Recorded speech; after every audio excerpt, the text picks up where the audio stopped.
Hey everybody, it's Dan. Welcome back.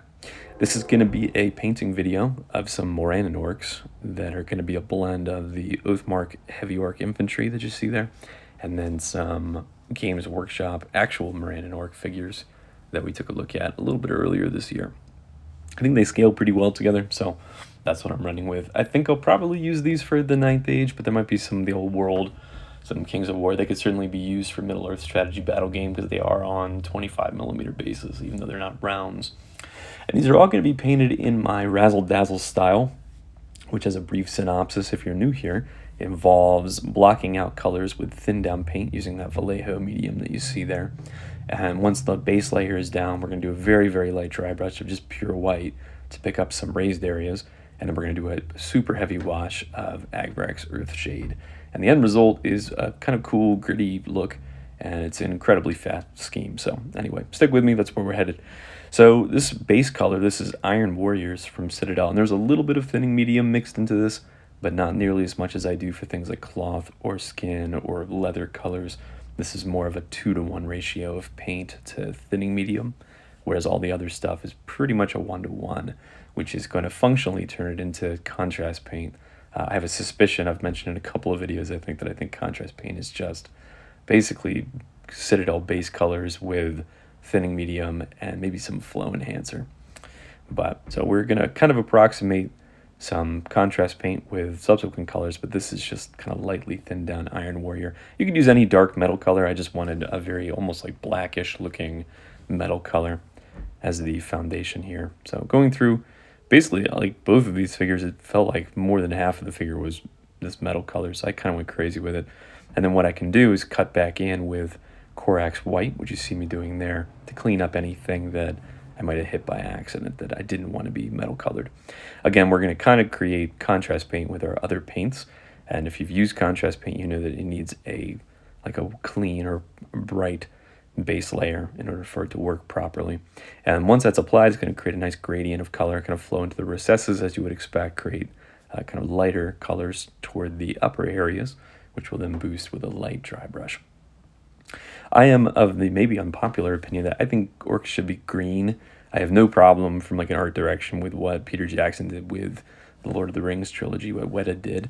However, just from a modeling standpoint, I think green is much nicer, not only as a contrasting color, but also because it frees up browns and beiges as cloth color. And, you know, if you have like brown skin with brown tunics, it creates kind of a muddled effect at the tabletop level. It's much nicer to have lots of contrast. So I did use all those colors over the course of the unit. I just had kind of a medley of greens there. I'm sticking with this very bright, vibrant War Boss green for these two figures. Again, you can see me mixing in that thinning medium. I won't do this every time. I just wanted to show you that it's about a 1-to-1 ratio. You can see, maybe you can't, but I can tell anyway, that the color almost like turns into like a slightly grayish hue. That's my cue that I've mixed enough of it in. And you can see it's pretty thin. So this is probably even slightly thinner than I wanted to, but I wanted to take this up to an extreme just to show you that it does work. And you can see it really does behave like contrast paint. And as with contrast paint, you want to make sure it's not pooling anywhere you don't want it to, just kind of dragging it over the surface. And then it's going to leave brighter areas in the raised areas and kind of sink into the recesses. As I said, these figures are mostly metal, so there's not a whole lot of skin showing, but I am going through hitting the bottom of the chin there, the arms, hands, and that's pretty much it. So because these are Morannon orcs, the Mordor orcs, I have a big unit of those I'm going to paint up at some point, but I wanted to start with these. And as with the Citadel color scheme, I wanted them to have kind of a red uniform look to them to, again, contrast with the Mordor orcs. They're going to have a more motley aesthetic. So I chose this Mephiston red color, which I've mentioned before is actually my favorite Citadel color. It's a very nice, vibrant base color from Citadel that thins down quite nicely. So going through and painting the tunics on these in red, just about every figure in the unit had a tunic or a shirt that I could paint in this red color. But for the handful that didn't, I think there were maybe like 3 where all he had were pants, like maybe the entire torso was covered up with metal. I painted the pants instead, but basically everything else had this tunic or shirt painted red. And then I'm kind of working down the figure a little bit here. So the shields are the other unifying piece for these figures. So the shields are all going to be black, and I'm going to freehand in an Eye of Mordor, or yeah, Eye of Sauron design that I found online that I quite liked. So the background for all these, though, is black, so I'm going through and framing that out. And then the hair color is also black on all these figures as well. So I went through, painted in the shields, painted the hair, and again, it's slightly thinned down, kind of more like a 2-to-1 ratio like we saw with the metal bits. So it's not quite as thinned down as you saw with the skin or with the red shirt, which is more like a 1-to-1 ratio. And then I have Sandry Dust as my go-to for all wood grain colors, with very few exceptions. This is actually one color that is earmarked specifically for wood grain and nothing else. Like, you'll never see Sandry Dust in my armies on like pants. So yeah, so I go through, and anything that's wood grain, like axe shaft, as you see here, backs of shields, kind of the hilts of daggers, are all getting painted in this wood grain color. Again, that's also pretty heavily thinned down, almost 1-to-1. And then I'm coming through and doing the pants, or in some cases, some other accessory bits. Like, there are a handful of models that have like pouches that aren't part of the leather, some bedrolls, things that were in the accessories of actually the Cultist 2 set from Oathmark. I stole a bunch of bits from there, and I painted those up in various brown and beige colors. So as I said, that's part of why I have greens for the skin. It's a nice vibrant contrasting color, and I then can basically use any browns or beiges that I want for cloth. So that's what I'm going through and doing. That is XV88 for those pants specifically, because these are just 2 example figures, but the rest of the unit, it's a pretty good mix of different browns and beiges. And then I have mentioned before that I like to mix up my leather colors with, this is Rhinox hide, but sometimes I'll use Doombolt brown, sometimes Dryad bark, sometimes Steel Legion drab. But when I have a unifying color that is red or reddish, I avoid Doombolt brown, specifically because it is reddish in hue as well. So I stuck with the Rhinox hide exclusively on these figures. Painted in the teeth, just in a bone color there. And now it's time to freehand. I've mentioned a couple of times, I'll keep saying it, with freehand work, you have to kind of go into it knowing that you're going to have to make multiple passes. There are some exceptions, like here, where it's supposed to be Orcs freehanding something with paint, so I wasn't too bothered about things looking messy. But what we're going to do is kind of frame out the design here. We're going to wash it, and then we're going to come back in and paint over it again. And that's going to create a nice, because this is going to be a nice foundation for that, especially since this is, because you're painting over black, you're going to need multiple coats of it anyway. But just take your time with it, and know that if you mess up, you can always cut back in with that underlying black color. That's really what you should be trying to achieve when you're doing any freehand work. But especially with that first one, it doesn't really matter if it's super neat, because as I said, we're going to wash it and then we're going to cut back in. This is the dry brush step. So this is a very, very light dry brush. I use makeup brushes now for all my dry brushing work, and they're super soft and conducive to this kind of dry brushing work. So everything except for the metal I'm kind of ignoring. It doesn't matter if you hit it, but I'm not deliberately hitting it, if that makes sense.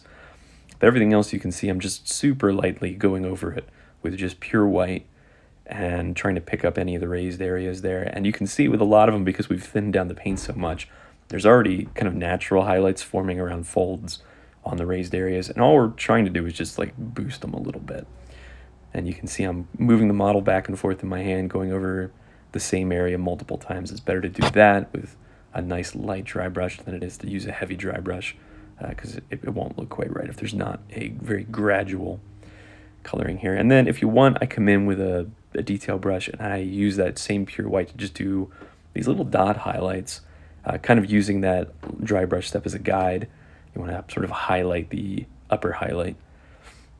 And don't go overboard with this, and as I keep saying, it looks ridiculous here, but with the super heavy wash that we're going to do, it's actually going to pigment these white areas and kind of blend it all together for us. So anyway, you may notice that I'm ignoring the armor at this stage, because we're going to do a rust effect, which you actually will do after the wash stage.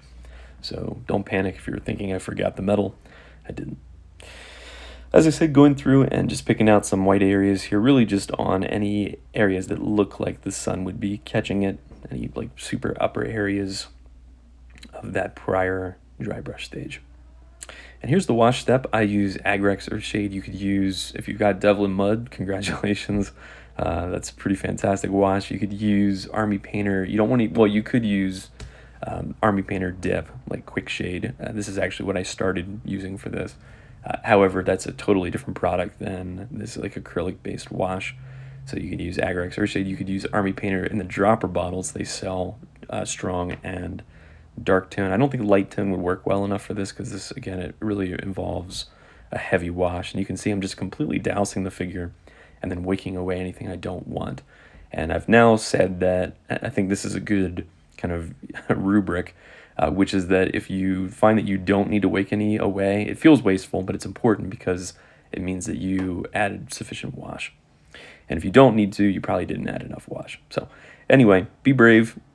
Really drown the figure, and you can see there I've let them dry overnight because there's a lot of wash. And here I'm coming back in with that same red color and just stenciling over the initial red area that I'd framed out the day before. And you can see it creates a nice vibrant red. And it means that you don't have to like follow it exactly. I almost am deliberately leaving some of the prior area behind to create almost like a shadow. And then while I had that red out, I'm going through and just doing 2 dots in the eyes. This is easy work compared to the pupils that we normally paint in. Again, I think orcs should be green with red eyes. What do I know? And then this is another thing that I do. I mentioned I did this on like peasants around their eyes to kind of create like a sickly look, but it works really, really well here with the orcs.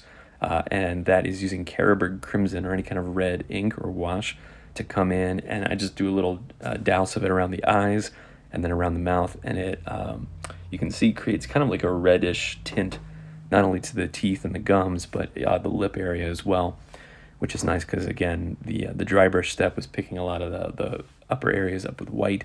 And so anyway, it then pigments it in like a pinkish color. You could use Razzle Rust if you have it. Mine had dried up, so I'm just using, I think it's called Jacaro Orange. I don't know if I'm pronouncing that right. But what you're going to do is load your brush up like you're going to dry brush, but instead of dry brushing, you can see I'm stippling, like I'm going in and I'm stabbing at the model with this dry brush. And you don't want to go crazy. I mean, you can go crazy. You can completely coat the model if you want, but I think it works a lot better if you're more kind of tactical with it and knowing that you can always come back in and add more if you feel that it needs a little bit more rust. And then once that's done, once it's applied, I'm coming in with, this is shining silver. You could use mithril silver, any kind of bright silver color. And you're doing a very, very light dry brush over all the metal areas. And you can see that's kind of tying together that washed Iron Warrior dark metal color with the rust, kind of blending it all out. So again, just super light dry brush over the entire thing, and I think it creates a pretty cool effect. And then once the dry brush is done, again, take your time with this because you don't want to hit the like skin or the shield area that's not supposed to be metal or the cloth. That's why you can see I'm using a very small dry brush here. If you were being like really thorough, I guess, and careful, what you could actually do is this entire stage before painting any of the cloth area, including like a wash just on the metal, and then come in and paint the cloth and the skin separately. But I'm far too lazy to do that, so just use a smaller dry brush. It's much faster. And then as with those like dot highlights of white, I'm coming in with a detail brush with that same silver color, and then just create kind of like chips. I am still highlighting. I'm picking out some upper areas, but I want to make it sort of irregular looking. So you can see like even on that ridge of the helmet, I'm not just doing a solid stripe. I'm doing a couple of dots, which creates kind of the effect that it is jagged or chipped. And you can see there's lots and lots of metal. It was a very time-consuming process, I feel, to highlight the metal. But well worth it, I think. It creates a nice bit of contrast on these figures. You can see there, like on the flat of the helmet there, I put like 2 dots. You'll get a feel for that, where like even if there's not necessarily a raised area, sometimes you can put in highlights and create some neat effects.